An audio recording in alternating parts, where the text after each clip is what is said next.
지금부터 이만복 회장님의 새로운 유언장을 낭독하겠습니다.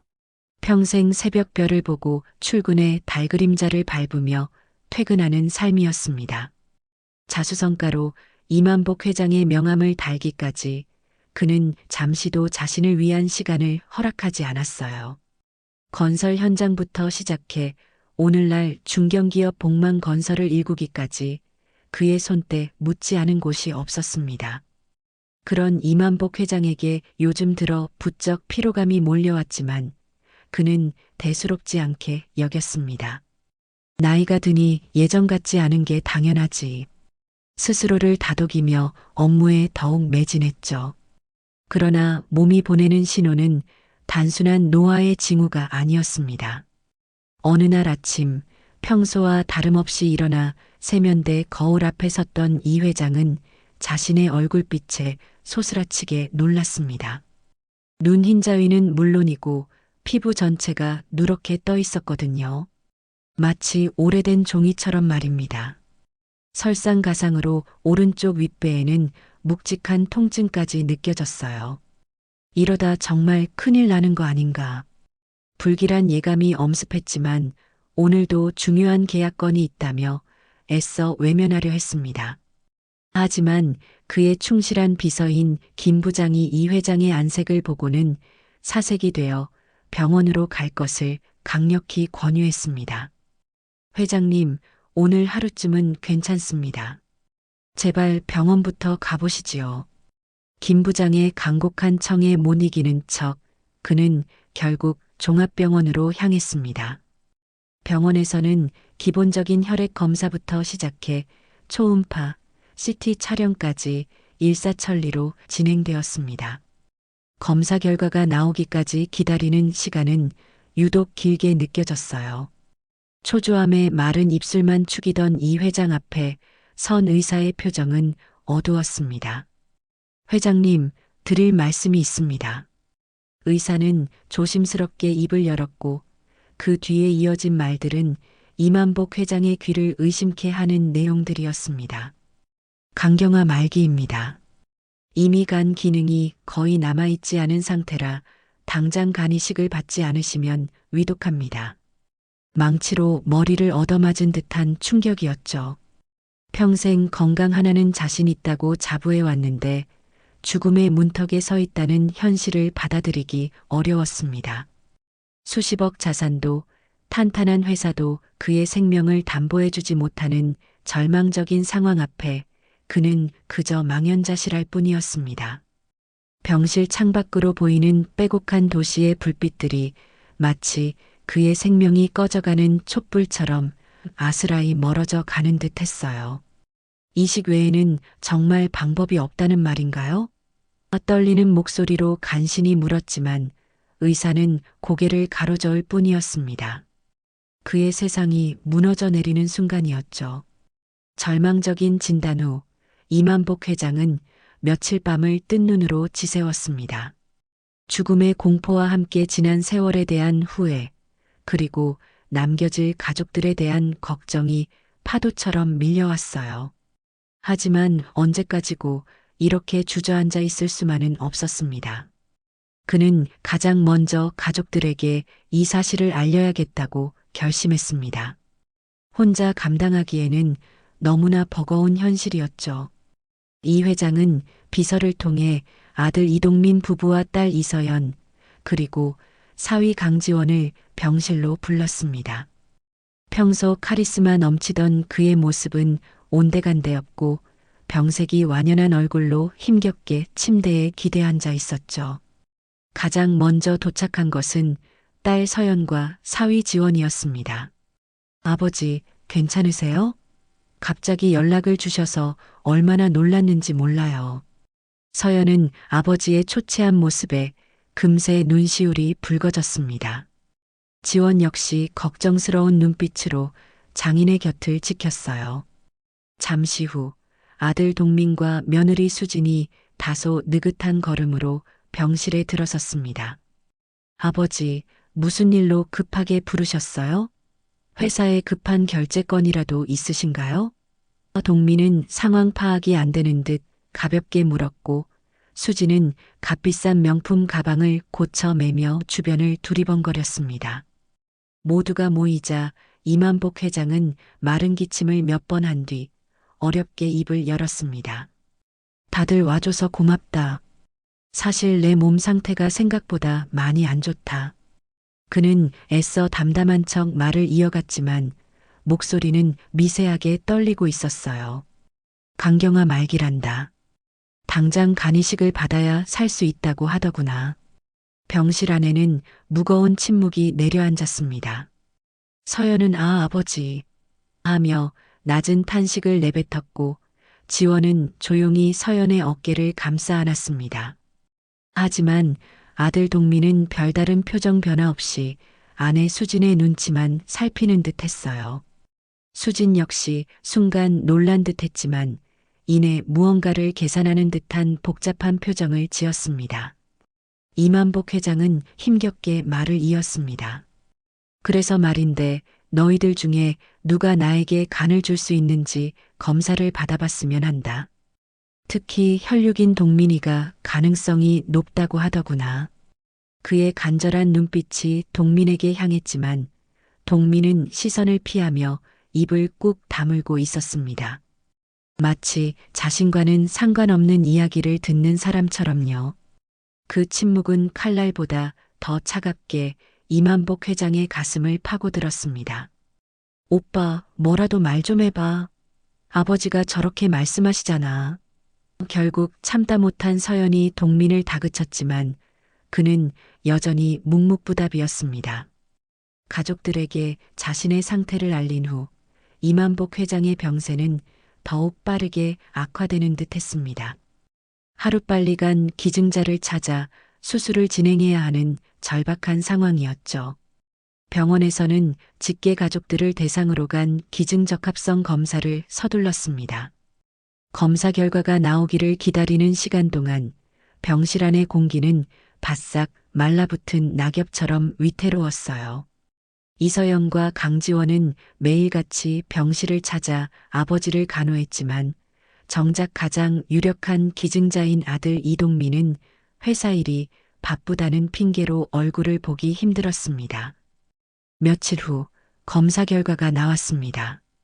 다행스럽게도 아들 이동민의 간이 이 시기에 가장 적합하다는 판정이 내려졌어요. 회장님, 아드님의 간이 가장 적합한 것으로 나왔습니다. 수술 준비를 서두르면 좋겠습니다. 의사의 말에 이만복 회장의 얼굴에는 오랜만에 희미한 미소가 떠올랐습니다. 꺼져가던 생명의 불씨가 다시 타오르는 듯한 희망이었죠. 서연 역시 정말 다행이에요, 아버지. 오빠가 꼭 해줄 거예요. 라며 기쁨을 감추지 못했습니다. 지원도 안도의 한숨을 내쉬며 조용히 고개를 끄덕였어요. 그러나 그 희망은 오래가지 못했습니다.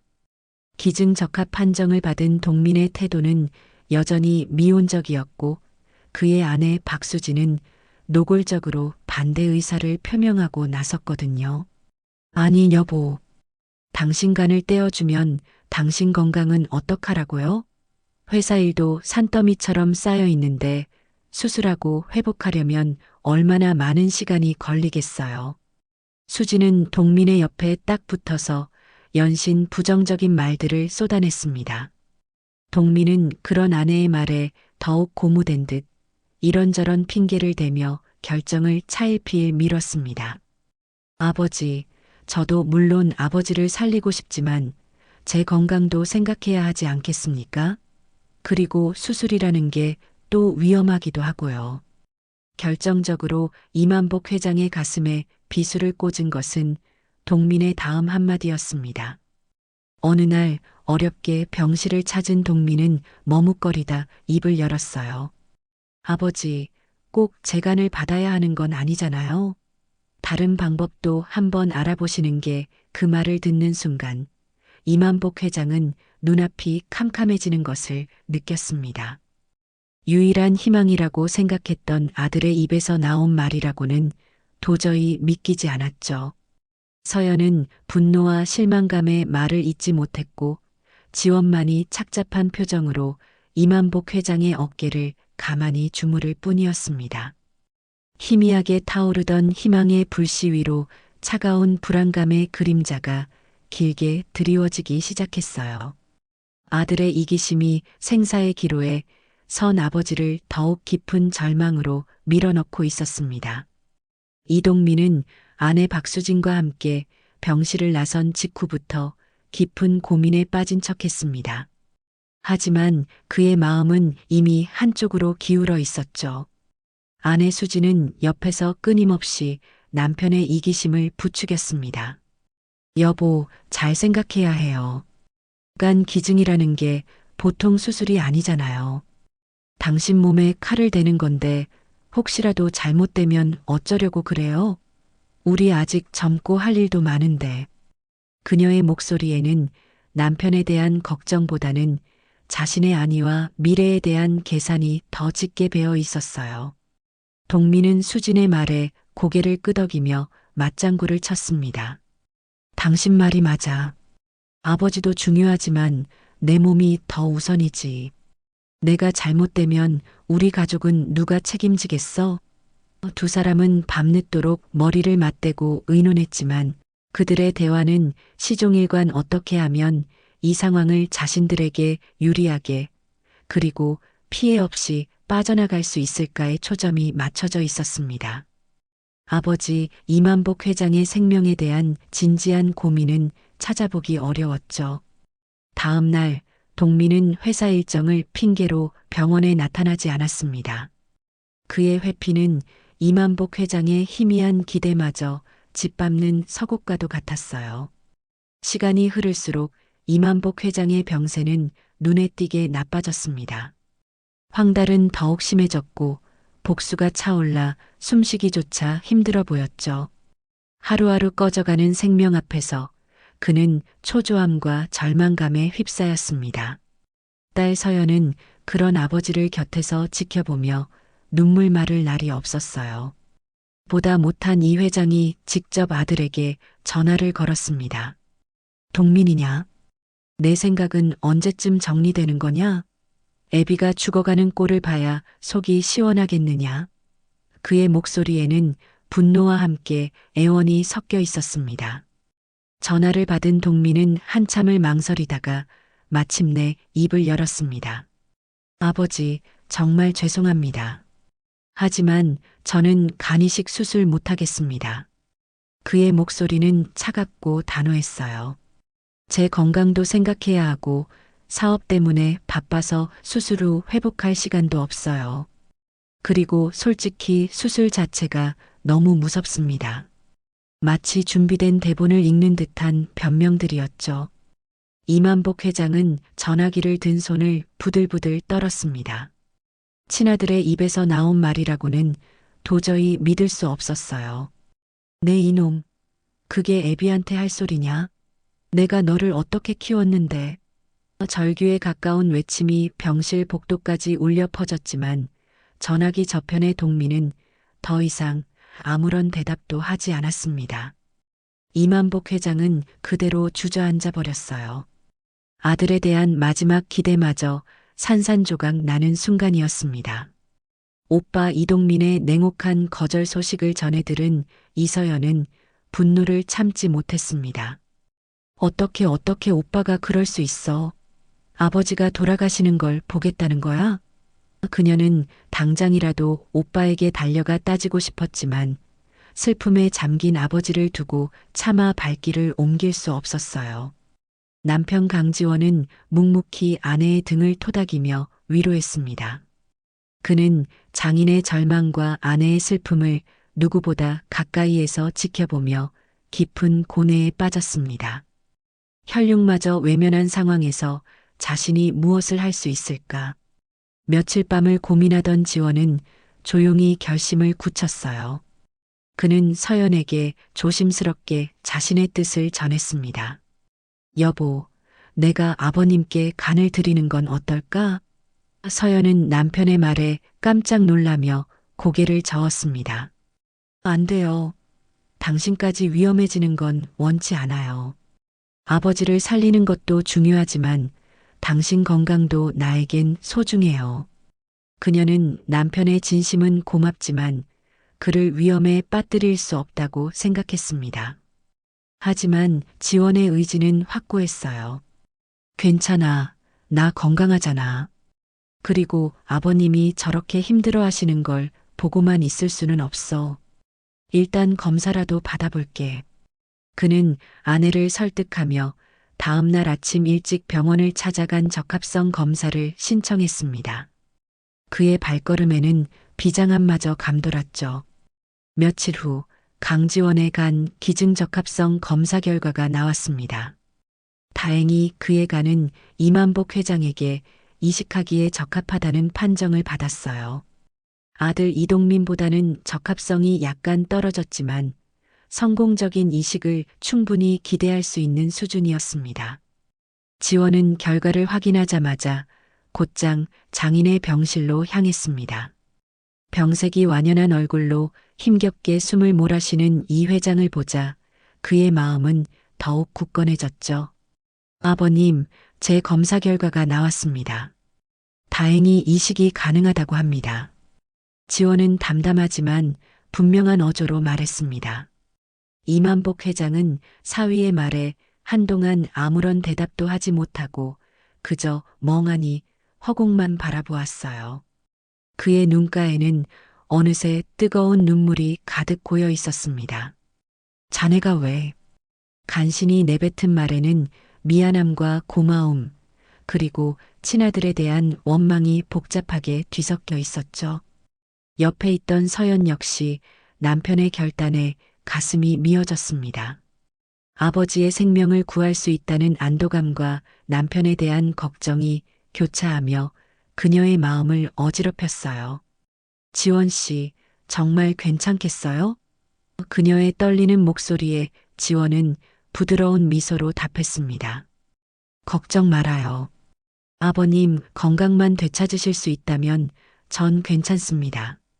강지원에 간 기증 소식은 곧바로 이동민과 박수진의 귀에도 들어갔습니다. 그들의 반응은 예상대로였습니다. 뭐, 강서방이 간을 준다고? 저 사람 제정신이야? 혹시 아버지 재산이라도 노리는 거 아니야? 수지는 믿을 수 없다는 듯 소리치며 강지원의 의도를 의심했어요. 동민 역시 못마땅한 표정을 감추지 못했습니다. 별나기는 괜히 나만 나쁜 놈 만드는 거 아니야, 저거. 그는 사위의 선행이 자신을 더욱 궁지로 몰아넣을 것이라는 생각에 심기가 불편했죠. 그들은 심지어 지원을 찾아와 그의 결정을 만류하기까지 했습니다. 강서방, 다시 한번 잘 생각해보게. 괜히 좋은 일하고 몸만 상할 수 있어. 아버지도 연세가 있으셔서 수술 결과가 꼭 좋으리란 보장도 없고 말이야. 동민은 마치 지원을 걱정하는 척하며 그의 결심을 흔들려 했지만 지원의 의지는 단호했습니다.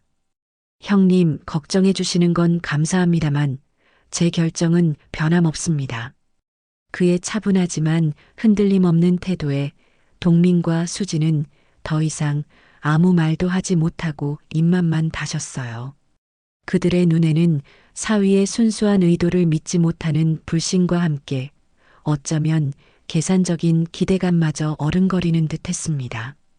수술 날짜가 하루하루 다가오는 동안 이만복 회장은 사위 강지원의 한결같고 묵묵한 모습에 깊은 감명을 받았습니다. 자신을 위해 아무런 대가도 바라지 않고 선뜻 간을 내어주기로 한 것도 모자라 매일같이 자신을 찾아와 세심하게 살피고 위로하는 사위의 모습에서 그는 진정한 가족의 사랑을 느끼고 있었죠. 이동민의 어설프고 악의적인 방해 공작 시도를 어렴풋이 전해 들었을 때 그의 분노는 극에 달했지만 지원 앞에서는 조금도 내색하지 않았습니다. 대신 지원에 대한 그의 신뢰와 애정은 더욱 깊어졌어요. 그는 지원이 운영하는 작은 인테리어 가게에 자신이 가진 인맥을 동원해 은근슬쩍 큰 규모의 계약건들을 연결해 주었습니다. 또한 병원 주치의에게 특별히 부탁하여 지원의 건강 상태를 수시로 점검하게 하고 그가 좋아하는 음식들을 병실로 드리는 등 세심한 배려를 아끼지 않았죠. 지원은 처음에는 이러한 장인의 배려가 부담스러워 몇 번이고 사양했지만 그의 진심을 느끼고는 이내 감사한 마음으로 받았습니다. 한편 강지원은 수술을 앞두고 자신의 주변을 차분히 정리했습니다. 혹시라도 자신에게 예기치 못한 상황이 발생할 경우를 대비해 사랑하는 아내 서연에게 진심을 담은 편지를 써서 조용히 서랍 속에 넣어두기도 했어요. 그 편지에는 아내에 대한 고마움과 사랑, 그리고 아버지와 가족들에 대한 걱정이 절절하게 담겨 있었습니다. 그의 이러한 사려 깊고 책임감 있는 태도는 이만복 회장으로 하여금 강지원을 단순한 사위가 아닌 이미 마음속으로 진정한 아들로 받아들이게 만드는 중요한 계기가 되었습니다. 장인의 깊어지는 신뢰 앞에서 지원은 더욱 겸손하고 진솔한 모습으로 수술을 준비해 나갔습니다. 드디어 수술을 하루 앞둔 날 밤, 이만복 회장의 병실에는 평소와 다른 무거운 긴장감과 함께 가족들의 복잡한 심경이 교차하며 흐르고 있었습니다. 이서연은 뜬 눈으로 밤을 새우며 아버지와 남편의 곁을 지켰어요. 그녀는 두 사람의 손을 번갈아 잡으며 하염없이 눈물만 흘렸고 혹시라도 잘못될까봐 불안한 마음을 감추지 못했습니다. 강지원은 그런 아내의 어깨를 말없이 감싸 안으며 걱정 말아요, 서연 씨. 아버지도 나도 건강하게 다시 만날 수 있을 거예요. 당신은 나만 믿고 아버지만 잘 보살펴드리면 돼요. 라며 애써 그녀를 안심시키려 노력했지만 그의 목소리에도 약간의 떨림은 숨길 수 없었죠. 이만복 회장은 착잡한 심정으로 이 모든 광경을 지켜보고 있었습니다.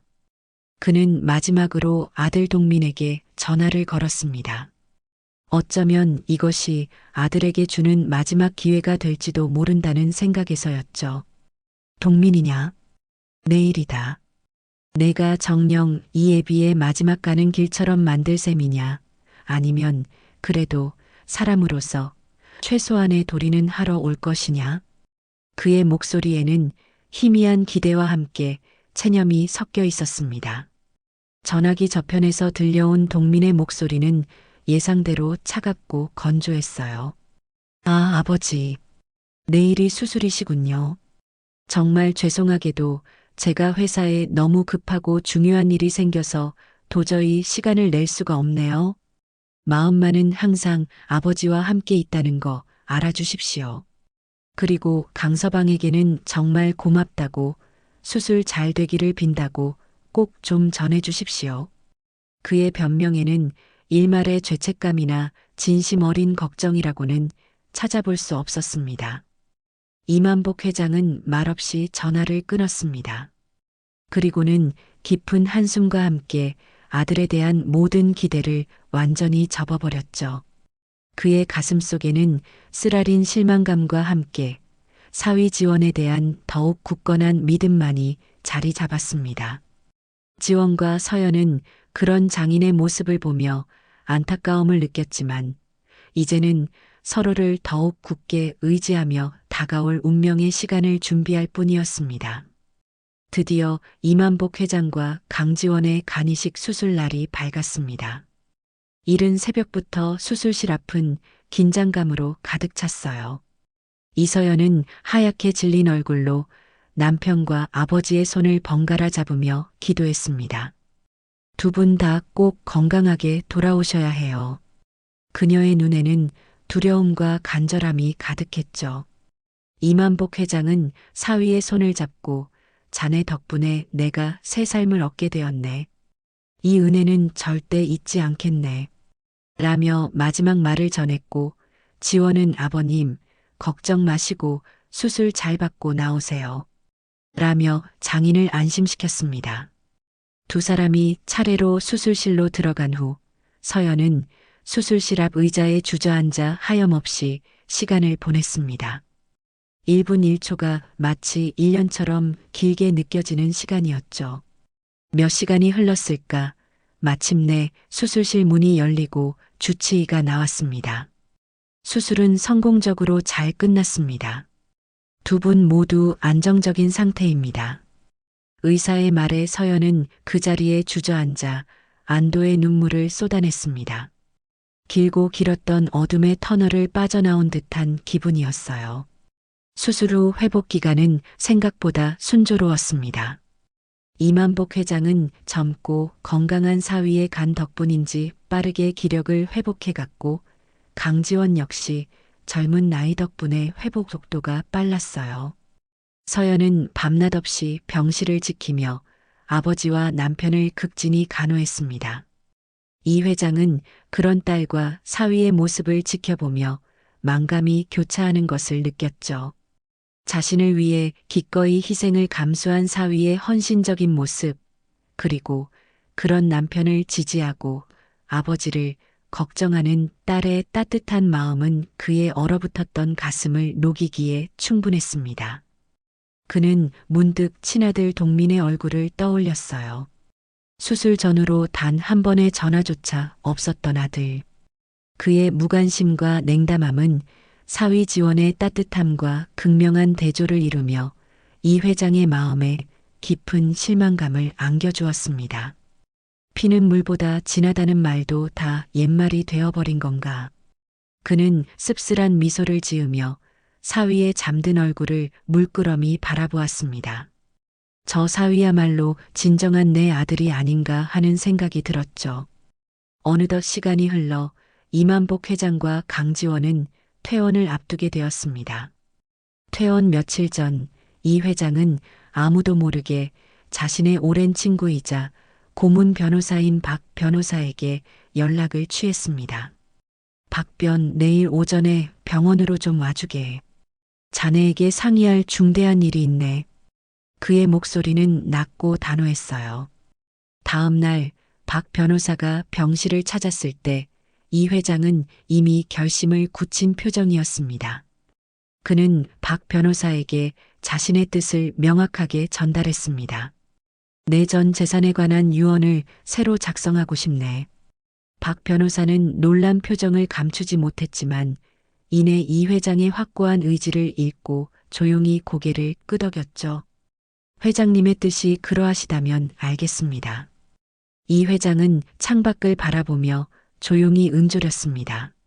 내 생명을 구해준 사람에게 그에 합당한 보답을 하는 것은 당연한 이치일세.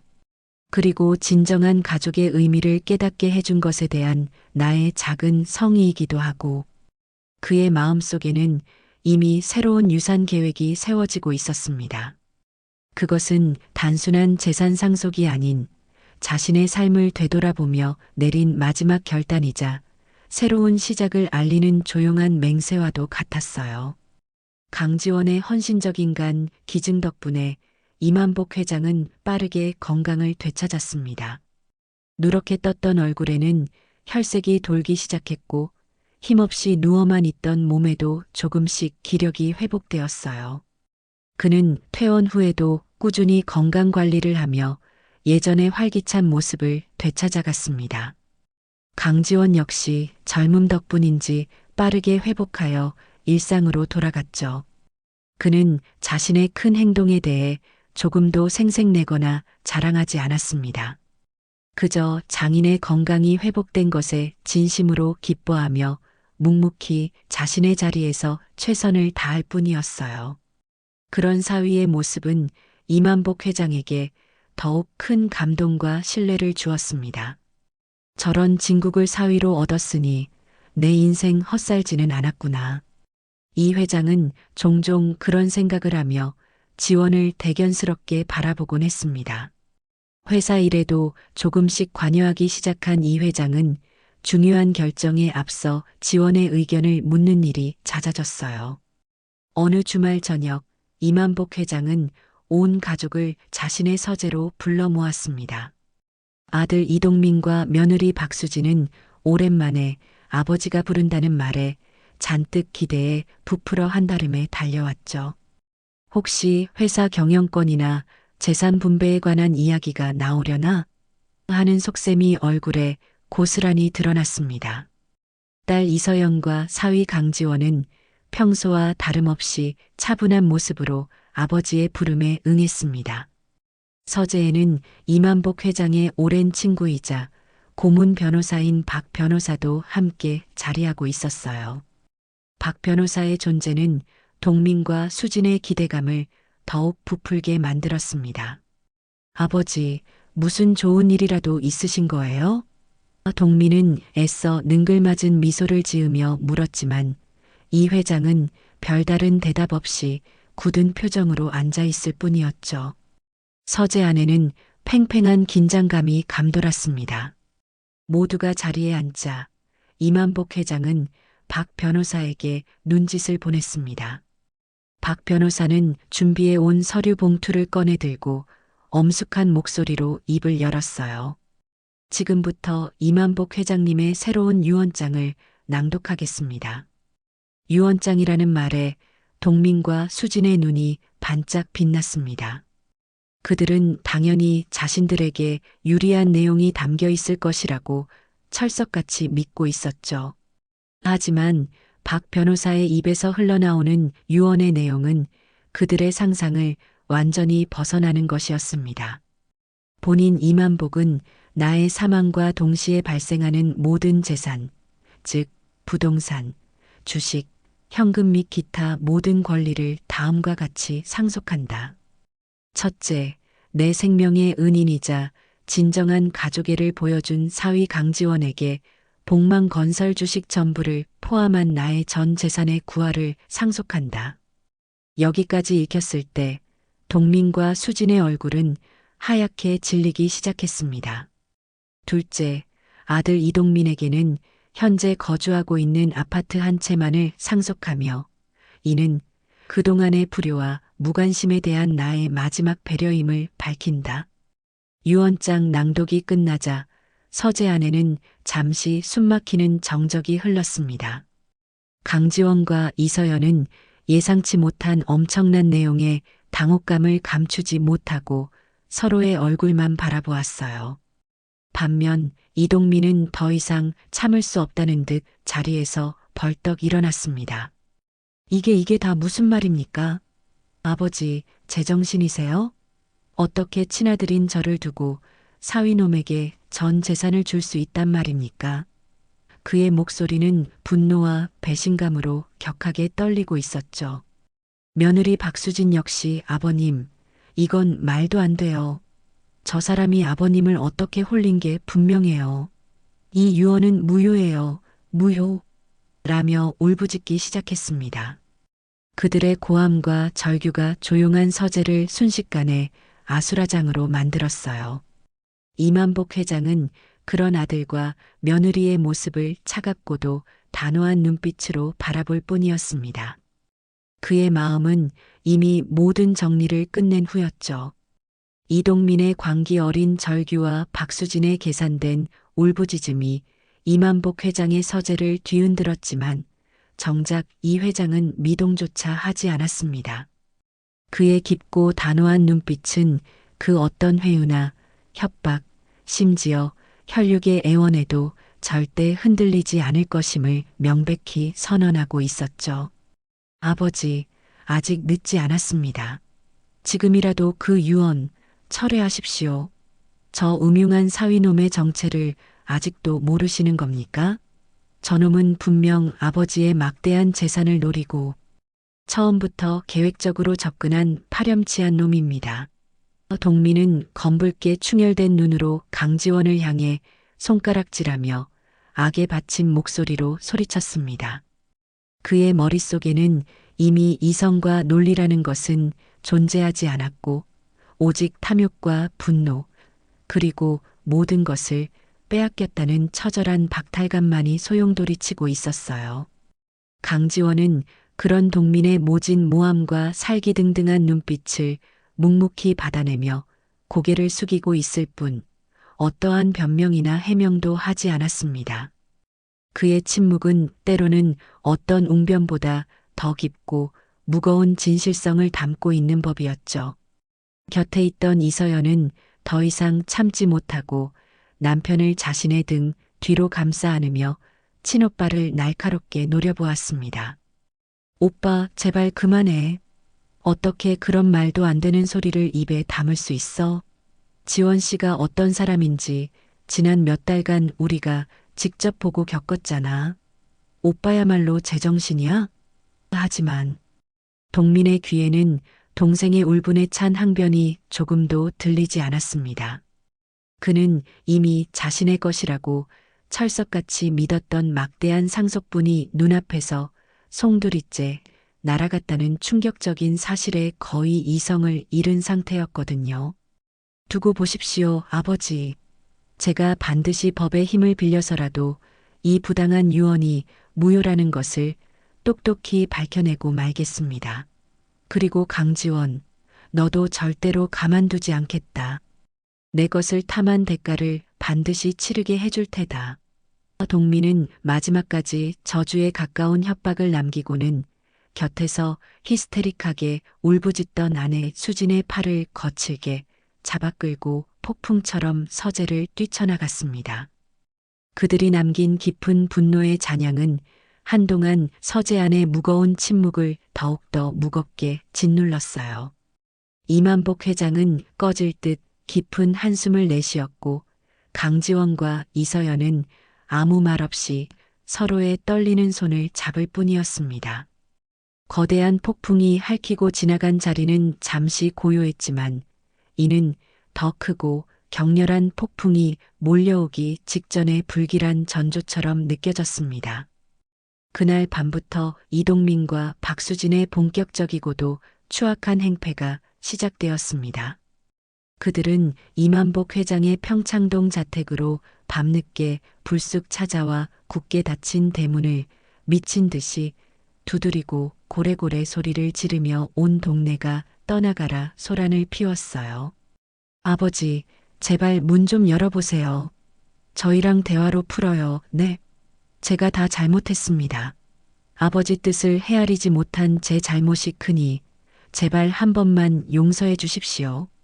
동민은 두꺼운 철문 앞에서 마치 자신이 천하에 둘도 없는 피해자인 것처럼 한껏 목소리를 낮추고 억울함을 호소했지만 그의 목소리에는 진심 어린 반성이나 후회의 기색보다는 어떻게든 상황을 뒤집어 보려는 계산된 연기의 기운이 역력하게 배어 있었습니다.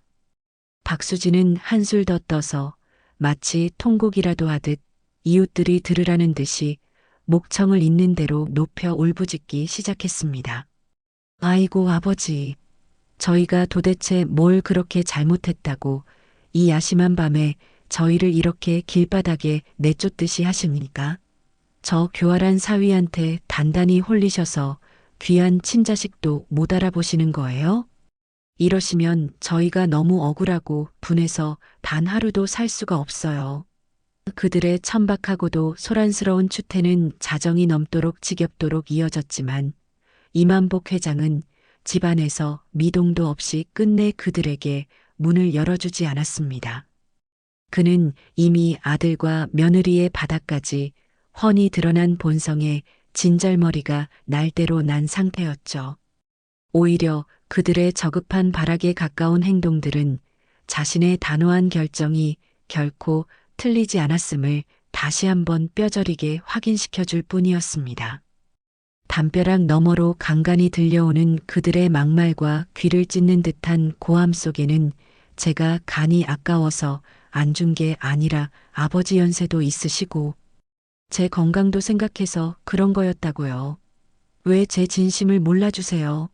와 같은 뻔뻔하기 짝이 없는 변명과 저 강지원이라는 음흉한 여우 같은 놈한테 제대로 속으신 겁니다. 당장 그놈을 내쫓으셔야 해요, 아버님. 이라는 악의적이고도 원색적인 비방이 뒤섞여 쉴 새 없이 흘러나왔어요. 하지만 그 어떤 절규나 애원도 심지어는 협박조차도 이만복 회장의 굳게 닫힌 마음의 빗장을 열 수는 없었습니다. 그는 다만 거실 소파에 깊숙이 기댄 채 눈을 감고 이 모든 소란이 빨리 끝나기만을 바랄 뿐이었죠. 한편 갑작스럽게 천문학적인 액수의 재산을 상속받게 된 강지원과 이서연은 이루 말할 수 없는 혼란스러움과 동시에 감당하기 힘든 무거운 책임감을 느꼈습니다. 특히 강지원은 자신 때문에 한때 화목했던 가족 간의 불화가 돌이킬 수 없을 정도로 깊어진 것 같아 죄책감과 함께 마음이 몹시 편치 않았어요. 그는 이만복 회장에게 진심으로 여러 번 상속을 정중히 고사하겠다는 뜻을 내비쳤습니다. 아버님, 저는 정말 아버님의 재산을 바라고 한 일이 결코 아닙니다. 이 막대한 재산은 아버님께서 다시 거두어 주시거나 다른 좋은 곳에 써 주십시오. 저는 아버님께서 재간을 받으시고 건강을 되찾으신 것만으로도 더 이상 바랄 것이 없습니다. 그의 꾸밈 없고 진심 어린 말에 이만복 회장은 가만히 고개를 저으며 그의 손을 따뜻하게 감싸 잡아 주었습니다. 그 온기만으로도 지원은 장인의 뜻을 읽을 수 있었죠. 자네의 그 깨끗하고 깊은 마음을 내가 왜 모르겠나. 하지만 이건 내 오랜 고민 끝에 내린 진심일세. 자네는 단순히 내 생명의 은인을 넘어 나에게 진정한 가족의 의미와 사랑이 무엇인지를 몸소 깨닫게 해준 사람이야. 그러니 더 이상 부담 갖지 말고 내 뜻을 받아주게.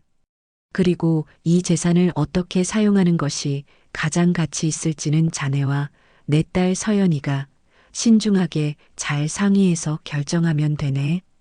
나는 자네들을 전적으로 믿는다.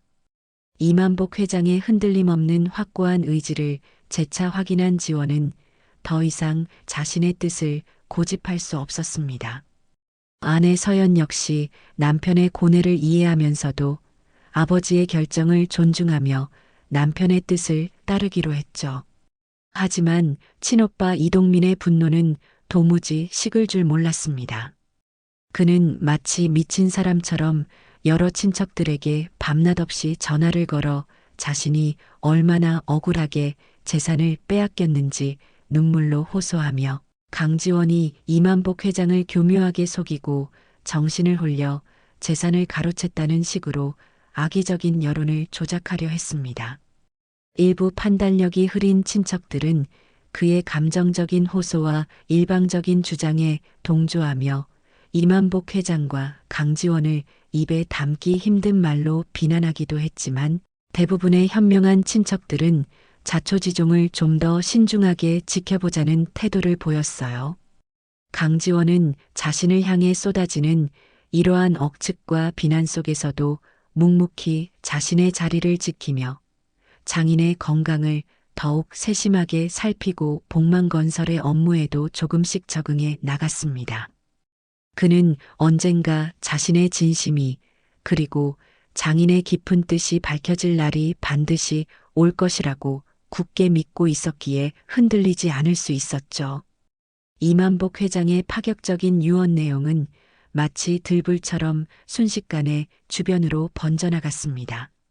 일평생 모은 막대한 재산을 친아들이 아닌 사위에게 그것도 간을 이식해준 대가라고 하기에는 너무나 엄청난 규모의 재산을 넘겼다는 사실은 그 자체로 엄청난 화제거리였죠. 호사가들의 입방아에 오르내리기 딱 좋은 안주감이었습니다. 그 집 아들이 도대체 얼마나 형편없었으면 아버지가 오죽했으면 사위한테 전 재산을 다 넘겼을까? 사위 하나 정말 잘 둬서 인생 역전 제대로 했네. 간 하나 주고 수천억대 자산가가 됐으니 이건 뭐 로또 당첨은 비교도 안 될 수준 아니야? 등등 사실 관계가 확인되지 않은 온갖 억측과 노골적인 비아냥거림이 꼬리에 꼬리를 물고 이어졌습니다. 강지원과 이서연은 그야말로 하루아침에 세간의 이목을 집중적으로 받는 인물이 되었고 그들을 향해 쏟아지는 세상의 시선에는 값싼 동정이나 부러움, 그리고 날카로운 질투와 의심이 복잡하게 뒤섞여 있었어요. 특히 강지원은 하루아침에 장인의 재산을 노리고 의도적으로 접근한 파렴치하고 교활한 인물로 매도당하기 일쑤였습니다. 그가 아무리 진실을 이야기하고 해명하려 해도 사람들은 이미 자신들이 만들어 놓은 자극적인 이야기에만 귀를 기울이는 듯 했죠. 심지어 지원이 운영하던 작은 인테리어 가게 앞에는 정체 모를 사람들이 찾아와 기웃거리거나 익명으로 악의적인 비방글을 인터넷에 올리는 일까지 벌어졌습니다. 이서연은 남편이 겪어야 하는 이 부당하고도 억울한 오해와 비난에 매일 밤 가슴을 치며 아파했지만 섣불리 나서서 감정적으로 변명하거나 반박하는 것은 오히려 상황을 더욱 악화시킬 수 있다고 판단하여 깊은 침묵을 지켰습니다. 그녀는 남편 강지원에 대한 굳건하고도 절대적인 믿음을 바탕으로 이것은 시련의 파도를 함께 헤쳐나가기로 굳게 결심했어요. 이만복 회장 역시 외부의 근거 없는 소란과 악의적인 시선에 일절직접적으로 대응하지 않고 마치 태산처럼 묵묵히 자신의 결정을 밀고 나갔습니다. 그는 이 모든 어지러운 소동이 결국 시간이 지나면 자연스럽게 가라앉을 것이라고, 그리고 진실은 언젠가 그 모습을 드러낼 것이라고 굳게 믿고 있었죠. 그는 오히려 이런 상황을 통해 누가 진정한 자신의 편이고 누가 가짜인지를 명확히 구분할 수 있는 계기가 되었다고 생각하며 냉정함을 유지했습니다. 결국 이동민은 자신의 탐욕스러운 속셈을 실행에 옮겼습니다. 그는 수소문 끝에 승소를 위해서라면 수단과 방법을 가리지 않기로 악명 높은 법무법인의 대표 변호사를 거액의 수임료를 주고 선임하여 법원에 아버지 이만복 회장의 유언에 대한 무효 확인 소송을 정식으로 제기했어요. 그가 제출한 소장의 주된 내용은 아버지 이만복 회장이 간이식이라는 큰 수술을 받은 후 심신이 극도로 미약하고 판단력이 흐려진 상태에서 사위 강지원의 지속적이고도 교묘한 감언이설과 회유에 넘어가 정상적이지 않은 판단을 내렸으며 따라서 해당 유언은 마땅히 무효가 되어야 한다는 것이었습니다. 또한 소장에는 강지원이 처음부터 이만복 회장의 막대한 재산을 편취할 목적으로 의도적으로 접근하여 장인의 환심을 사고 가족들을 이간질하며 부당한 영향력을 행사했다는 악의적인 주장도 빠짐없이 포함되어 있었죠. 박수진은 옆에서 소송에 필요한 비용을 마련하기 위해 자신 명의의 부동산까지 처분할 각오를 내비치며 남편을 적극적으로 부추겼습니다. 여보, 이번에 우리가 가진 모든 걸 걸어서라도 반드시 이겨야 해요. 저 교활한 강지원한테 넘어간 아버지 재산, 우리가 반드시 되찾아와야죠. 그 돈이면 우리 평생, 아니 우리 자식들까지 평생 떵떵거리고 살 수 있어요. 그녀의 눈은 이미 탐욕으로 이글거리고 있었습니다. 소장이 법원에 정식으로 접수되었다는 소식을 전해 들은 이만복 회장은 예상했다는 듯 짧은 실소를 터뜨렸지만 그의 눈빛에는 친아들에 대한 깊은 분노와 함께 일말의 처연함이 스쳐 지나갔습니다. 결국 법대로 하겠다 이거지. 어디 한번 끝까지 해보라고 하게. 진실은 결코 숨길 수 없는 법이니. 그는 즉시 자신의 고문 변호사이자 오랜 친구인 박 변호사에게 연락하여 법무팀을 꾸리고 철저한 법적 대응을 주문했습니다. 강지원과 이서연은 친형제와 다름없었던 이동민이 정말로 소송까지 제기했다는 소식에 인간적인 배신감과 함께 큰 충격을 받았지만 이내 마음을 굳게 다잡고 아버지의 명예와 진심을 지키기 위해 정면으로 맞서 싸우기로 결심했어요. 그들에게 상속받은 재산은 이미 단순한 부를 넘어 장인의 생명과 깊은 신뢰, 그리고 가족의 진정한 의미가 담긴 것이었기 때문입니다. 이로써 한때 웃음꽃이 피었던 화목했던 가족은 이제 법정이라는 차가운 공간에서 서로의 가슴에 칼을 겨눠야 하는 처절하고도 비극적인 상황에 완전히 놓이게 되었습니다. 돈이라는 무겁고도 잔인한 추가 그들을 갈라놓고 있었던 것이죠. 본격적인 소송 준비가 숨가쁘게 진행되는 동안 강지원과 이서연은 밤늦도록 서로 머리를 맞대고 상속받게 될지도 모르는 막대한 재산의 진정한 의미와 그 사용처에 대해 깊고도 진지한 고민을 나누었습니다. 지원 씨, 만약 우리가 이 소송에서 이긴다면, 그래서 이 돈을 정말로 지키게 된다면, 이 돈은 아버지가 당신에게 주신 생명의 값이고, 동시에 우리 가족의 미래를 향한 믿음의 전표일 거예요. 우리가 단 한 푼이라도 함부로 생각하거나 사용해서는 안 될 것 같아요. 아내 서연의 진중한 말에 지원은 말없이 고개를 끄덕였습니다. 그의 마음도 아내와 조금도 다르지 않았죠. 맞아요, 서연 씨. 나도 매일 밤 그 생각을 해요. 이 돈은 결코 우리 개인의 것이 아니라 아버님의 숭고한 뜻을 이 땅에 펼치고 그분의 명예를 더욱 빛나게 하는데 사용되어야 한다고 생각합니다. 그들은 며칠 밤낮으로 열띤 토론과 고민을 거듭했고 마침내 그 과정에서 두 사람의 마음은 아름다운 하나의 목표로 모아졌습니다. 그것은 바로 아버지 이만복 회장의 이름으로 공익재단을 설립하여 우리 사회의 어둡고 소외된 곳에 따뜻한 빛을 전하는 것이었죠. 특히 간이식과 같이 생명 나눔과 관련된 의료 분야에 적극적으로 기여하고 싶다는 구체적인 생각을 공유했습니다. 이러한 고귀한 생각은 그들에게 지루하고도 힘겨운 소송 과정에 묵묵히 임하는 또 다른 강력한 동기를 부여해 주었어요. 단순히 개인의 재산을 지키는 것을 넘어 아버지의 값진 희생과 사랑이 담긴 그 유산을 통해 더 많은 사람들에게 희망을 주고 사회 전체에 긍정적인 영향을 미칠 수 있다는 거룩한 희망이 그들을 더욱 강인하게 만들었습니다. 그들은 변호사들과 함께 치밀하게 소송 전략을 세우면서도 틈틈이 국내외의 성공적인 공익재단 사례들을 연구하고 관련 전문가들의 자문을 구하며 재단 설립에 관한 구체적인 청사진을 그려나가기 시작했습니다. 재산의 엄청난 무게는 그들에게 상상조차 하기 힘든 시련과 고통을 안겨주었지만 동시에 더 크고 숭고한 가치를 향해 함께 나아갈 수 있는 소중한 기회를 제공하고 있었던 셈입니다. 마침내 세간의 이목이 집중된 가운데 이동민이 제기한 유언 무효 확인 소송의 첫 번째 재판 기일이 열렸습니다.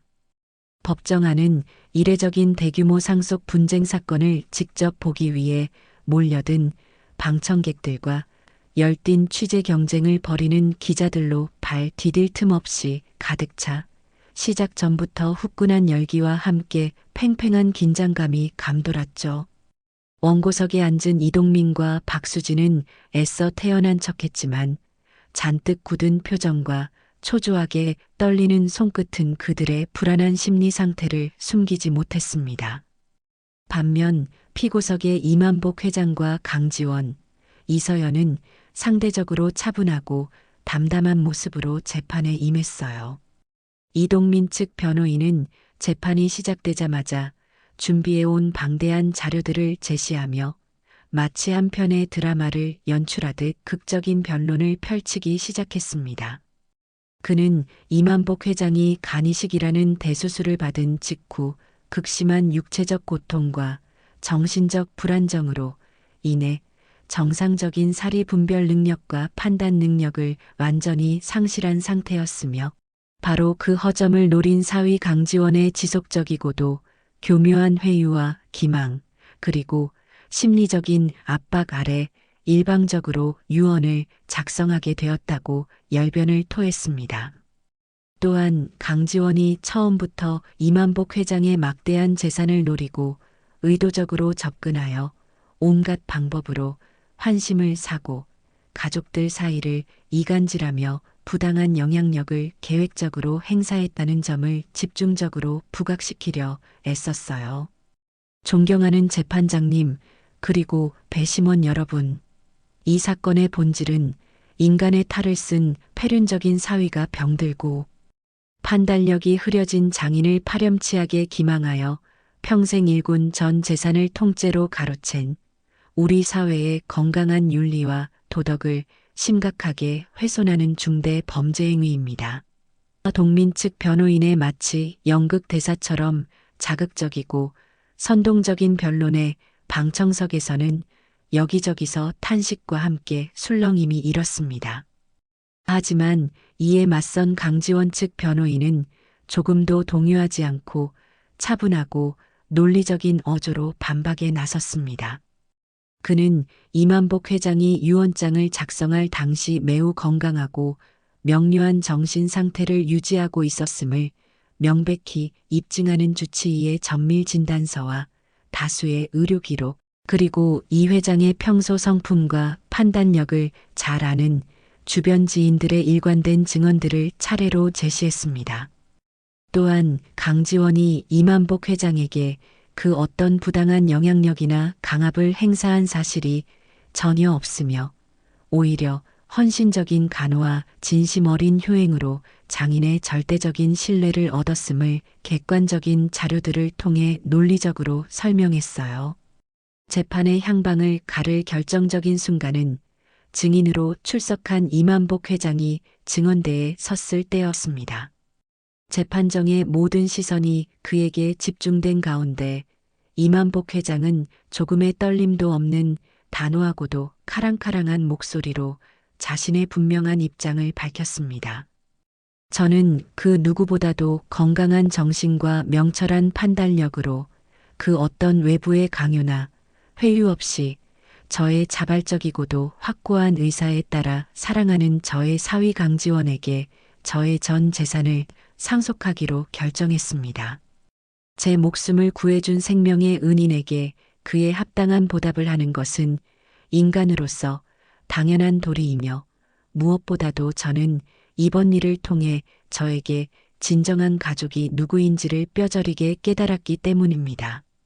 그의 진솔하고도 강력한 증언은 법정 안의 무거운 공기를 일순간에 바꾸어 놓기에 충분했으며 배심원들에게 깊은 신뢰감을 심어주었습니다.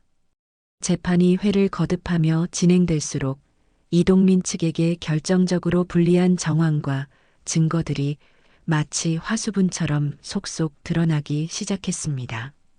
강지원 측 변호사는 과거 이동민이 아버지 이만복 회장 몰래 회사 자금을 수차례 유용하려다 발각되어 크게 질책을 받았던 사실과 평소 아버지의 건강이나 안위에는 전혀 무관심한 채 오로지 아버지의 재산에만 노골적인 욕심을 부려왔던 그의 수많은 폐륜적인 행적들을 입증하는 구체적인 증거 자료들을 산더미처럼 제출했어요. 특히 간이식을 최종적으로 거부하며 아내 박수진과 은밀하게 나눴던 대화 내용이 고스란히 담긴 음성 녹취록은 그야말로 결정적인 스모킹건이 되었습니다. 그 충격적인 녹취록에는 아버지간 그거 얼마나 한다고 내 귀한 몸에 칼을 대란 말이야? 괜히 수술 잘못돼서 내 몸만 상하면 어떡하라고? 그냥 이렇게 적당히 시간 끌다가 조용히 돌아가시면 그 많은 재산은 어차피 다 우리 차지가 될 텐데 뭘 그렇게 걱정하고 서두르냐고. 와 같은 인간의 도리라고는 찾아볼 수 없는 경악스러운 내용들이 생생하게 담겨 있었죠. 담당 판사의 허락하에 그 녹취록이 법정에서 공개적으로 재생되자 방청석은 물론이고 재판부와 배심원단까지 차마 믿을 수 없다는 듯 경악과 분노를 금치 못했습니다. 이동민은 자신의 목소리가 법정 가득 울려 퍼지자 얼굴이 새하얗게 질린 채 아무런 변명도 하지 못하고 그대로 고개를 떨구었고 박수진 역시 당황한 기색을 감추지 못하며 고개를 숙인 채 마치 죄인처럼 흐느끼는 척했지만 그 모습마저도 지독히 가증스러워 보였어요. 반면 강지원은 재판이 진행되는 내내 시종일관 차분하고 진솔하며 겸손한 태도로 모든 질문에 성실히 답했고 장인 이만복 회장에 대한 깊은 존경심과 가족에 대한 변함없는 사랑을 일관되게 보여주었습니다. 그의 진정성 있고 흠잡을 데 없는 모습은 배심원단과 재판부에게 깊은 신뢰와 함께 강한 호감을 주었죠. 재판의 흐름은 이제 누구도 부인할 수 없을 정도로 명백하게 강지원 측에게 유리하게 기울어 갔습니다. 이동민 측이 초반에 자신만만하게 내세웠던 모든 주장들은 힘을 잃고 조각조각 부서졌고 오히려 그의 끝없는 탐욕과 인간 이하의 비정하고 추악한 민낯만이 온 세상에 남김없이 드러나고 있었어요. 그의 곁에는 더 이상 그를 지지하거나 동정하는 사람은 아무도 남아있지 않았습니다. 몇 달에 걸친 치열하고도 지루한 법정 공방 끝에 마침내 최종 판결이 내려지는 날이 밝았습니다. 그날 법정은 이전의 재판 때보다 훨씬 더 많은 사람들로 인산인해를 이루었고 모두가 숨을 죽인 채 재판장의 입술에서 나올 마지막 한마디를 초조하게 주목했죠. 재판장은 준비된 판결문을 장중한 목소리로 천천히 그리고 또박또박 읽어내려갔습니다. 이 법원은 원고 이동민이 피고 이만복을 상대로 제기한 유언 무효 확인 청구의 건에 대하여 피고 이만복이 이 사건 유언 당시 정상적인 의사 능력이 없는 상태였다거나 피고 강지원의 부당한 강박이나 기망 행위가 있었다고 인정할 만한 아무런 객관적인 증거가 부족하다고 판단합니다. 따라서 이 법원은 원고 이동민의 청구를 전부 기각한다. 땅, 땅, 땅. 재판장의 의사봉 소리와 함께 판결이 확정되는 순간 이동민은 그 자리에 그대로 풀썩 주저앉아 버렸고 옆에 있던 박수진은 모든 것이 끝났다는 절망감에 마치 실성한 사람처럼 알아들을 수 없는 비명을 질러댔습니다. 그들의 처참한 모습은 그동안 그들이 저질렀던 모든 악행에 대한 정의의 심판처럼 보였죠. 반면 강지원과 이서연 그리고 이만복 회장은 서로의 손을 굳게 잡고 그동안의 마음고생과 긴장이 한꺼번에 풀리는 듯 조용히 뜨거운 눈시울을 붉혔어요. 정의는 반드시 승리한다는 평범한 진리가 실현되는 감격적인 순간이었습니다. 소송에서 완벽하게 패소한 이동민은 막대한 소송 비용까지 전부 떠안게 되어 경제적으로도 완전히 파산 상태에 이르게 되었습니다. 설상가상으로 그의 파렴치하고 추악한 실체가 온 세상에 낱낱이 알려지면서 그나마 남아있던 몇 안 되는 주변 사람들로부터도 철저히 외면받고 사회적으로도 완전히 매장당하는 신세가 되었죠. 한때 사랑을 속삭였던 아내 박수진과의 관계 역시 이미 돌이킬 수 없는 파국으로 치달았습니다. 이게 다 당신 때문이야. 당신이 괜히 아버지 재산에 눈이 멀어서 나까지 부추기지만 않았어도 일이 이 지경까지 오지는 않았을 거라고. 그들은 서로에게 책임을 떠넘기며 날마다 지옥 같은 싸움을 벌이는 것이 일상이 되어버렸습니다. 한때 당연한 듯 누렸던 부와 명예, 그리고 가족의 따뜻함까지 모든 것을 자신의 손으로 잃어버린 그들의 끝없는 탐욕은 결국 이처럼 처절하고도 쓰디쓴 대가를 치르게 된 것이었습니다. 길고도 지루했던 법정 다툼이 마침내 이만복 회장과 강지원의 통쾌한 승리로 깨끗하게 끝이 났습니다. 세상의 온갖 풍파를 온몸으로 겪어낸 듯한 이만복 회장의 깊은 주름 사이로 비로소 오랜만에 진심에서 우러나오는 편안하고도 따뜻한 미소가 잔잔하게 떠올랐고 강지원과 이서연은 그동안에 이루 말할 수 없었던 마음고생과 극심한 스트레스를 깨끗이 털어내고 희망찬 새로운 시작을 굳게 다짐했어요. 승리의 기쁨을 잠시 나눈 후 그들이 가장 먼저 한 일은 이만복 회장과 함께 머리를 맞대고 상속받은 막대한 재산의 구체적이고도 의미 있는 활용 방안을 진지하게 논의하는 것이었습니다. 이미 지루한 소송 과정 중에도 틈틈이 구상하고 준비했던 것처럼 그들은 만장일치로 재산의 절대적인 부분을 사회에 환원하여 뜻깊고 가치 있는 일에 사용하기로 최종적으로 뜻을 모았습니다. 특히 아버지 이만복 회장의 고귀한 이름을 걸고 공익재단을 설립하여 경제적인 어려움 때문에 제때 간이식 수술을 받지 못하고 생사의 기로에 놓여 있는 불우한 환자들을 적극적으로 지원하고 간 질환 관련 첨단 의학 연구 분야에도 아낌없이 기여하기로 결정했죠. 내 미천한 이름으로 세상에 그런 좋은 일을 할 수 있다니 정말이지 생각만 해도 가슴이 벅차오르는구나. 다 자네와 우리 딸 덕분에 내가 이 나이에 이런 큰 복을 받게 되었네. 이만복 회장은 사위와 딸의 기특하고도 훌륭한 생각에 눈시울을 붉히며 연신 고마움과 대견함을 표현했습니다. 이만복 간이식 환우지원 재단의 설립 준비는 마치 오랜 기간 준비해온 것처럼 일사천리로 신속하게 진행되었어요. 국내 최고의 변호사와 회계사들로 구성된 자문단을 통해 재단의 운영 규정과 회계 시스템을 한 점의 의혹도 없이 투명하고 효율적으로 구축했으며 학계와 의료계 그리고 법조계 등 각계각층의 존경받는 전문가들로 구성된 공정하고도 강력한 이사회를 조직하여 재단의 대외적인 공신력을 최대한으로 높였습니다. 이러한 재단 설립 소식은 주요 언론 매체를 통해 대대적으로 알려지면서 한때 강지원의 진심을 오해하고 그를 향해 비난의 화살을 날렸던 많은 사람들의 편협했던 시선도 점차 존경과 감탄으로 바뀌기 시작했습니다.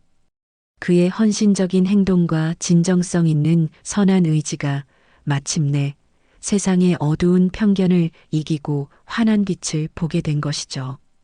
이만복 회장은 재단 설립의 전 과정을 마치 어린아이처럼 설레는 마음으로 하나하나 꼼꼼히 지켜보며 자신의 지난 인생에서는 단 한 번도 느껴보지 못했던 크나큰 기쁨과 깊은 보람을 온몸으로 느꼈습니다. 자신이 평생 동안 피와 땀을 흘려 모은 막대한 재산이 단순히 혈육인 자식에게 아무런 의미 없이 대물림되는 것을 넘어 이 사회에 더 많은 소외된 사람들에게 실질적인 희망을 주고 꺼져가는 귀한 생명을 살리는 숭고한 일에 갇히게 쓰인다는 사실에 그는 매일 밤 감격의 눈물을 흘렸어요. 그는 사랑하는 딸 서연과 이미 친아들 이상이 되어버린 사위 지원의 따뜻하고도 극진한 보살핌 속에서 정신적으로도 이전과는 비교할 수 없는 큰 안정감과 평화를 찾았습니다. 매일 저녁 온 가족이 함께 모여 정성스럽게 차려진 식사를 나누고 주말이면 손주들의 손을 잡고 가까운 공원으로 산책을 가거나 조용한 수목원을 찾아 자연을 벗삼으며 소소하지만 확실한 일상의 행복을 마음껏 누렸죠. 그의 건강 상태도 눈에 띄게 좋아졌습니다. 얼굴에는 늘 건강한 혈색이 돌았고 걸음걸이에는 예전의 활기가 넘쳤습니다.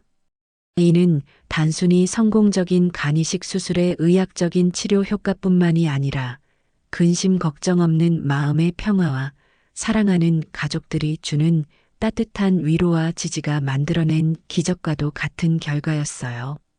그는 회사 창립 기념일이나 재단 관련 공식적인 자리에서 여러 번에 걸쳐 사위 강지원에 대한 아낌없는 칭찬과 무한한 신뢰를 공개적으로 표명했습니다. 저의 사위 강지원은 저에게 두 번째 생명을 주었을 뿐만 아니라 제가 잊고 살았던 진정한 가족의 의미와 조건 없는 사랑이 무엇인지를 몸소 깨닫게 해준 제 인생의 가장 큰 은인입니다. 그는 저의 모든 것을 물려받을 충분한 자격이 있으며 앞으로 우리 사회와 국가를 위해 매우 중요하고도 큰 공헌을 할 훌륭한 인물이라고 저는 확신합니다. 그의 진심이 가득 담긴 감동적인 발언은 그 자리에 참석한 많은 사람들에게 깊은 울림을 주었고 강지원에 대한 사회의 긍정적인 평판을 더욱 널리 확산시키는데 결정적인 기여를 했습니다. 이만복 회장은 이제 자신의 남은 생을 아무런 걱정 없이 오직 사랑하는 가족들과 함께 세상을 위한 의미 있고 가치 있는 일을 하며 조용히 보내고 싶다는 소박하지만 간절한 소망을 품게 되었어요. 한편 자신의 끝없는 탐욕 때문에 소송에서 처참하게 패하고 한순간에 모든 것을 다 잃어버린 이동민은 깊이를 알 수 없는 절망의 늪과 뼈를 깎는 듯한 고립감 속에서 하루하루를 힘겹게 보내고 있었습니다. 한때는 자신의 편이라고 굳게 믿었던 아내 박수진마저 그의 처참한 몰골을 확인하자마자 차갑게 그의 곁을 떠나버렸고 피를 나눈 형제자매를 포함한 주변의 모든 친척과 친구들조차 그를 벌레 보듯 철저히 외면했죠.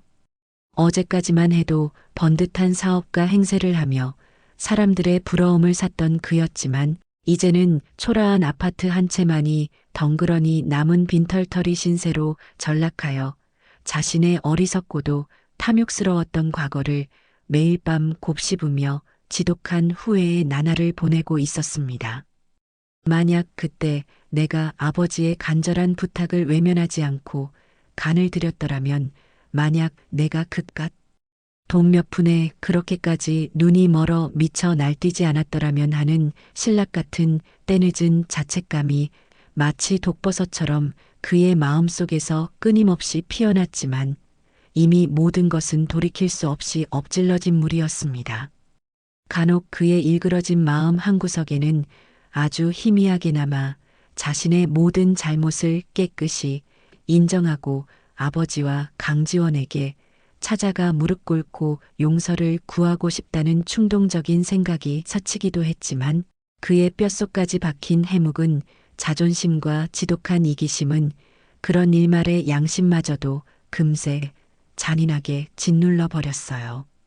대신 그는 여전히 자신이 세상에서 가장 억울한 피해자라고 생각하며 온 세상을 향해 끝없는 원망을 퍼붓고 강지원이 자신의 행복과 재산을 포함한 모든 것을 악의적으로 빼앗아갔다는 현실과 동떨어진 비뚤어진 망상에 사로잡혀 지냈습니다. 그의 피폐해진 삶은 채워지지 않는 원망과 공허한 자기연민으로 하루하루 메말라갔고 결국 그에게 남은 것은 싸늘하게 식어버린 초라한 아파트 한 채와 그 누구도 위로해주지 않는 지독한 고독뿐이었습니다. 하늘 무서운 줄 모르고 날뛰던 끝없는 탐욕이 가져온 너무나도 당연하고 비참한 말로였죠. 박수진은 그에게 이혼 서류를 냉정하게 내던지고 얼마 남지 않았던 동민의 비상금마저 알뜰하게 챙겨서 뒤도 돌아보지 않고 미련 없이 떠나버렸습니다. 그녀 역시 자신의 그릇된 선택이 가져온 냉혹한 결과를 겸허히 받아들이고 새로운 삶을 찾아 떠나기로 결심한 것이었죠. 그녀의 마지막 모습은 마치 모든 것을 체념한 듯 이상하리만치 평온해 보였습니다. 세상의 많은 기대와 축복 속에서 이만복 간이식 환우지원 재단이 마침내 역사적인 첫 발을 내디뎠습니다. 재단 출범식은 국내외 주요 인사들이 대거 참석한 가운데 성대하게 거행되었어요. 정관계에 존경받는 원로들은 물론이고 국내 최고의 권위를 자랑하는 의료계와 학계의 석학들, 그리고 수많은 시민 사회단체 대표들과 언론인들이 행사장을 가득 메워 재단의 빛나는 앞날을 한마음으로 축복해 주었습니다. 이만복 회장은 재단의 초대 이사장으로서 수많은 카메라 플래시 세례를 받으며 연단에 올라 감격에 찬 떨리는 목소리로 재단의 설립 취지와 미래 비전을 담은 감동적인 인사말을 전했습니다. 그의 연설은 참석한 모든 이들의 가슴에 깊은 울림을 주었죠. 강지원과 이서연 부부는 재단의 상임이사로서 실질적인 운영을 책임지며 재단의 발전과 사회 공헌을 위해 자신들의 모든 열정과 역량을 쏟아부을 것을 굳게 약속했습니다. 재단은 출범과 동시에 첫 번째 지원 사업으로 전국 각지에서 추천된 저소득층 간 질환 환자들 중에서 가장 시급한 상황에 놓인 10명의 대상자를 공정하고 엄격한 심사를 통해 선정하여 그들의 수술비와 입원 치료비 전액을 지원하기 시작했어요. 경제적인 어려움 때문에 소중한 생명을 포기해야 할 뻔했던 절망적인 상황의 환자들이 재단의 아낌없는 도움으로 기적처럼 새 생명을 얻게 되었다는 감동적인 사연들은 연일 주요 언론을 통해 따뜻한 뉴스로 보도되었고, 이는 각박한 우리 사회 전체에 잔잔하지만 강력한 희망과 위로의 메시지를 선사했습니다. 강지원과 이서연은 재단 운영에 자신들의 모든 시간과 열정을 남김없이 쏟아부었어요. 그들은 단순히 자금을 전달하는 행정적인 지원을 넘어 직접 병원을 찾아가 환자들과 그 가족들의 절박한 아픔을 진심으로 함께 나누고 그들이 다시 일어설 수 있도록 따뜻한 정서적인 지지와 격려를 보내는 데에도 최선을 다했습니다. 이러한 헌신적인 활동을 통해 그들은 이전에는 결코 경험해보지 못했던 돈으로는 절대 살 수 없는 크나큰 보람과 진정한 행복을 매일같이 느끼고 있었죠.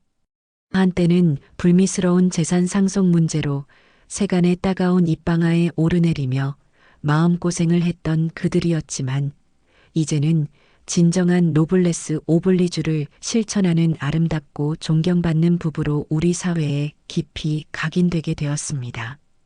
그들이 뿌린 선한 영향력의 씨앗은 마른 땅에 내리는 단비처럼 사회 곳곳으로 빠르게 퍼져나가 더 많은 사람들에게 귀감이 되고 새로운 희망을 싹틔우고 있었어요.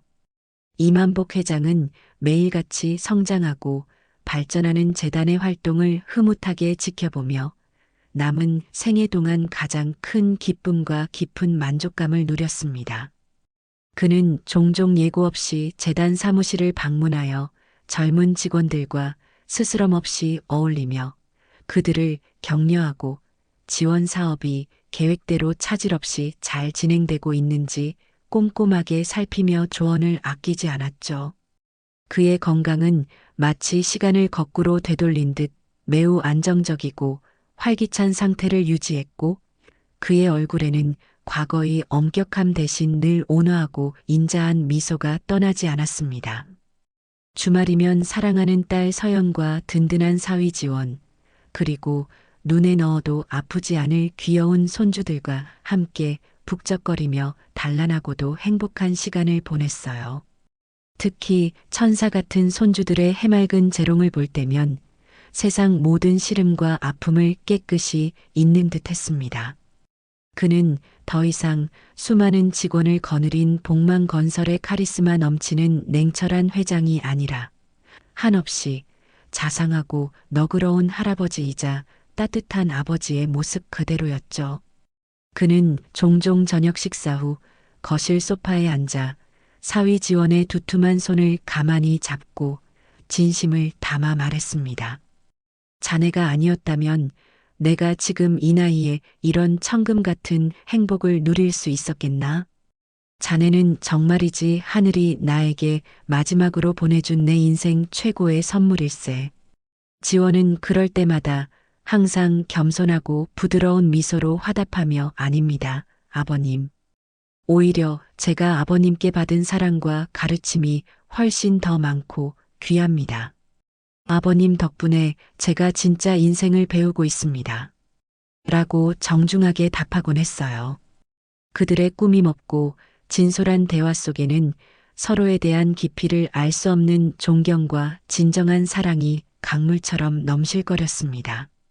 비록 피는 한 방울도 섞이지 않았지만 세상 그 어떤 끈끈한 혈연보다도 더 진하고 아름다운 영혼의 유대감이 그들 사이에는 분명히 흐르고 있었죠. 시간이 아무리 흘러도 이만복 회장과 그의 사위 강지원, 그리고 그들 가족의 기적과도 같은 이야기는 마치 한 편의 아름다운 동화처럼 많은 사람들의 입에서 입으로 끊임없이 회자되었습니다. 그것은 단순히 흥미로운 미담을 넘어 우리가 잊고 살았던 진정한 가족의 의미와 인간이 추구해야 할 보편적인 가치가 무엇인지를 가슴 깊이 되새기게 하는 소중한 교훈을 담고 있었기 때문이죠. 혈연이라는 이기적인 울타리 아래 자신의 탐욕스러운 이익만을 눈먼 망아지처럼 쫓았던 아들 이동민은 결국 자신이 가진 모든 것을 한순간에 잃고 누구에게도 위로받지 못하는 쓸쓸하고도 비참한 말년을 홀로 보내는 반면 아무런 사심이나 대가도 바라지 않고 묵묵히 자신의 모든 것을 헌신했던 사위 강지원은 장인의 꺼져가던 생명은 물론이고 그의 진정한 가족이 되어 세상 모든 이들의 사랑과 존경을 한 몸에 받게 되었습니다. 사람들은 이 감동적인 이야기를 통해 진정한 가족이란 결코 피해 농도로 결정되는 것이 아니라 서로를 향한 조건 없는 사랑과 아낌없는 희생 그리고 상대방에 대한 깊은 이해와 변함없는 존중으로 아름답게 만들어진다는 평범하지만 위대한 진리를 깨달았어요. 이동민의 처참하고도 고독한 현실은 뿌린 대로 거둔다는 냉엄한 세상의 이치를 다시 한번 명징하게 확인시켜주는 그 어떤 사이다보다 더 통쾌하고 짜릿한 정의 구현의 결말 그 자체였습니다. 반면 강지원과 이서연 부부가 온 마음을 다해 이끌어가는 이만복 재단은 해마다 더 많은 절망적인 생명을 살리고 세상 곳곳에 희망의 씨앗을 뿌리며 그들의 숭고하고도 아름다운 유산을 이 땅 위에 영원히 이어갈 것입니다. 진정한 행복이란 결코 은행 잔고의 액수나 물질적인 풍요에서 오는 것이 아니라 사랑하는 사람들과 함께 서로를 아끼고 의지하며 가치 있는 삶을 만들어가는 그 과정 속에 존재한다는 것을 그들의 빛나는 삶이 우리 모두에게 조용하지만 강력하게 증명해주고 있었죠. 그리고 그 증명은 앞으로도 영원히 계속될 것입니다.